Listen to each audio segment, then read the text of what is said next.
Hello and welcome to Pause for Payments. I'm Kristy Duncan and I am delighted to be chatting today with Katie O'Dowd, who is AVP at Credit Card Product Management at USAA based in Wilmington. Welcome, Katie. Thanks, Kristy. Very happy to be here. Delighted to have you. So Katie and I are going to have a discussion today about community banking and how USAA has approached it. For those of you in our audience who might not be familiar with USAA, it's a provider of insurance, banking, investment, and retirement products solutions to 13 million members in the U.S. military, veterans, and their families. And I'm sure Katie can explain that way better than I can. Mm-hmm. So, Katie, let's start this discussion by telling the audience a little bit more about USAA and your role there. Thank you. Thank you, Kristy. So I am in the credit card division of USAA, and I recently started here back in January of 2021. And I'm super excited to be part of this organization because, like you said, the focus is on serving U.S. military members, their families, the employees, such as myself, and our families. So as you said, we have about 13 million members. Most of which have been in the military. Right now, probably a small portion of that is active military. So we do have a large contingent where they're retired or in the reserves or their family members. Just a little bit about USAA. We were founded in 1922. So we're almost 100 years old. We're looking forward to celebrating our 100-year anniversary next year. And it was primarily founded by a group of Army officers who wanted to insure their vehicles. And so they banded together and created the insurance company for which we are primarily known. USA Bank was formed almost 40 years ago in 1983. And it was really to build upon those relationships that were built within what they call PNC, Property and Casualty organization, to offer additional financial services to our members. And right now we have about 9 million of those 13 million members are banking customers. Well, that's pretty cool. So that's great. And what about your role there? What do you do in this big organization? So what's cool about the credit card division is that we report up through the retail bank. So we are a division of the retail bank rather than a standalone credit card division as you would see in other larger organizations. So I report to the head of the credit card division and I manage a couple of different things, primarily part of our product management, which is our mass and affluent products. So we have cash and we have rewards products. We also offer Visa and American Express cards. So that's part of what I'm responsible for. The second part is our network partnerships and all of our strategic relationships. So that's our Visa, American Express relationships and contracts. The third part is product development. So we know, and we'll talk about this later in this, where we're developing and refreshing our credit card products, looking at our benefits and features and servicing and things like that surround the credit card products. And then finally, I'm responsible for credit card servicing. So not the service centers, but some of those transactions and experiences that make up your credit card. So you're making a payment or you're doing a balance transfer or you're requesting a credit line increase. So those functions are under my group as well. So we have quite a diverse set of responsibilities, but it definitely makes it interesting. And we've been in the working on increasing our regulatory compliance and control environment over the last year or so. So again, setting the foundation for growth to come. Fantastic. Oh, that dreaded R word that rears its ugly head so often, but is such an important part of our day-to-day lives in product and financial services overall. Gosh. So clearly USAA has a very specific target market, probably more specific than most organizations, being focused on serving members of the U.S. military and their families, as well as the veterans. And I think right now about the Afghan military coming out of Afghanistan. I'm sure there's some special needs there, but how does that set USAA, your organization, apart from other financial institutions? Yeah, thank you. Thank you. That's a great question. So, what's great about USAA, because we were founded by military, we truly understand the needs of the military community. So not only those that are actively deployed, where we offer, our mobile banking services, and we have a low bandwidth website for military members out at sea or deployed where they don't have high speed bandwidth. We also kind of go around with a surround sound for families. We understand that the military members are separated from their families. So we're very well versed in dealing with military spouses. We also understand that not when they're deployed, they don't necessarily have access to make deposits and things like that in a branch. So we were one of the first to, or I believe we were the first to offer mobile deposit for checks. We really think about the design and the servicing strategy, and USAA is known for our servicing. And so we have an extensive investment in our MSRs, our member service representatives, so that they can handle any question, kind of one-stop servicing shop. The other thing that we really tried to focus on is that all of their primary banking can be done through our website or app or phone. We are not branch based. So, when COVID hit, it really wasn't a stretch for us to, service our members primarily through the digital and phone channels. Wow. So that makes a lot of sense because you've got a very mobile target audience, member base, many of whom are so mobile they can't even get onto a regular website. So they need that special low bandwidth website. I've never heard of that. That's fantastic. Sometimes I wish I could have that too. Fantastic. So these are all really, really interesting differentiators, Katie.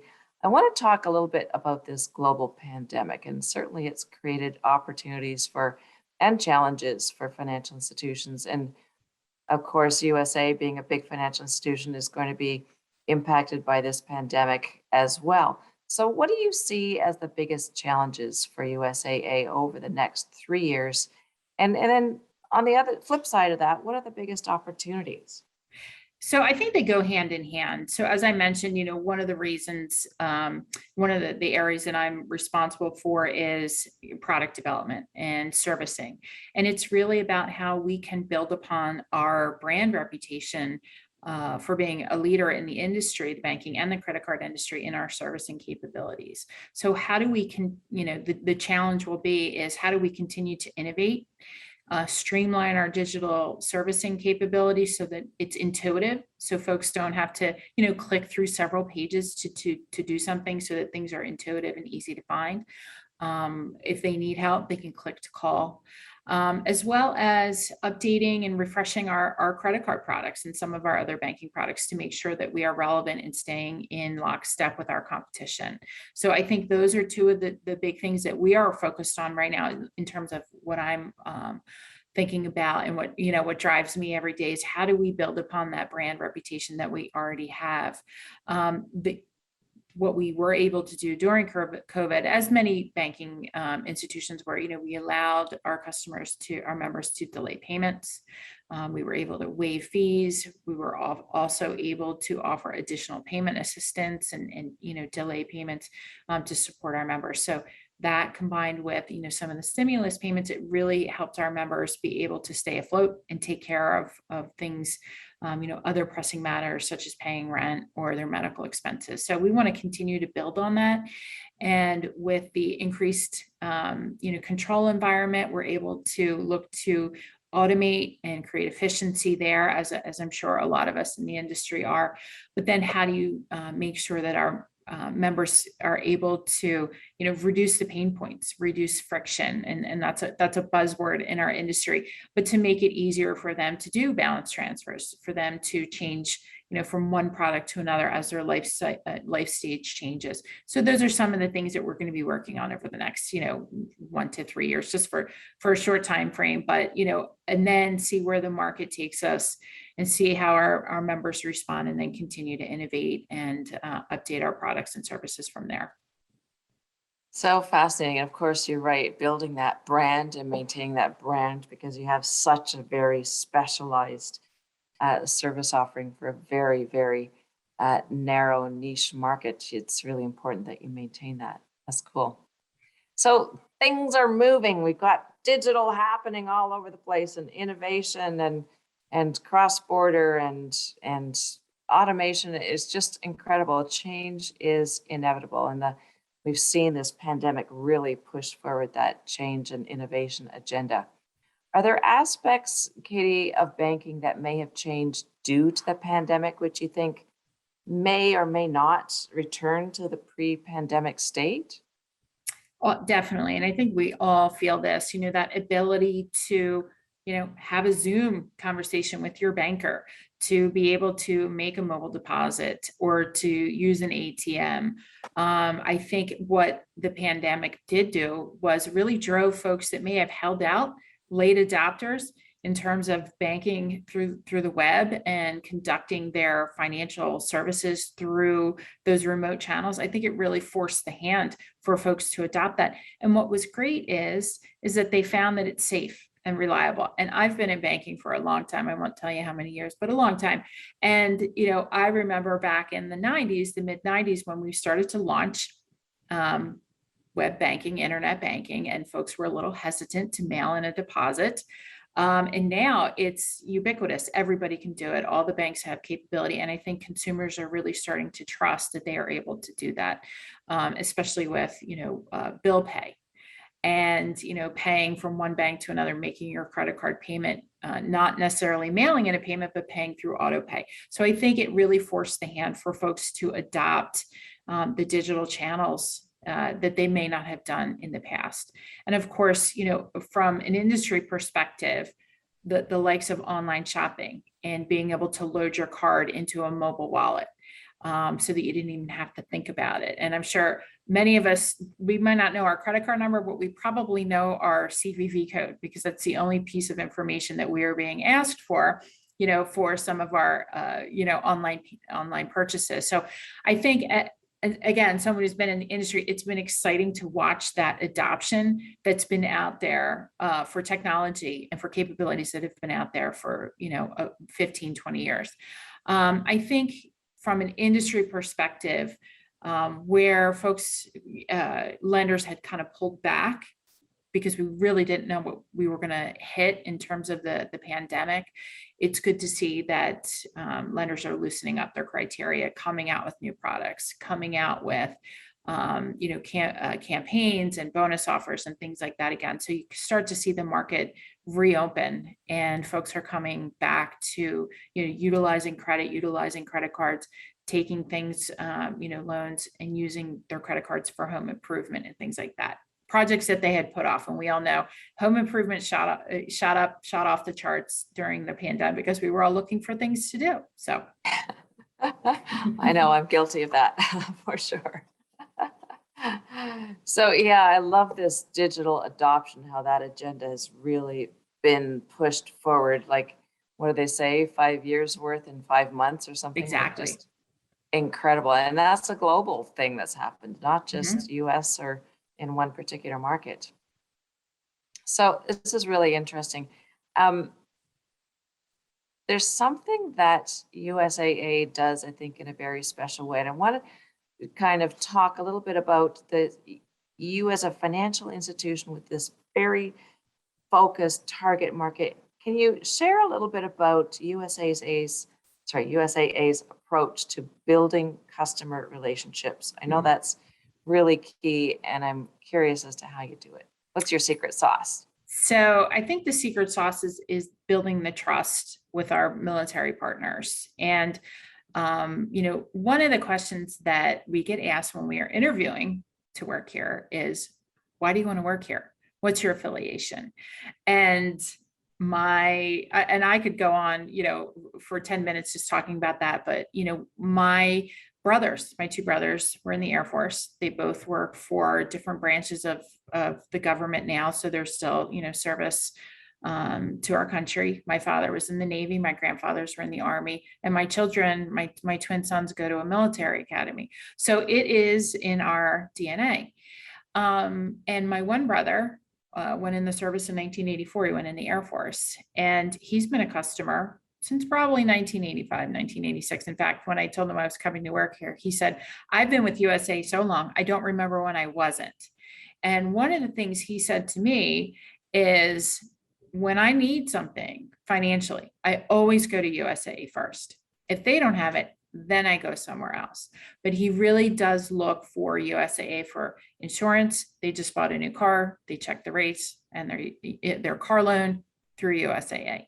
His primary credit cards through USAA.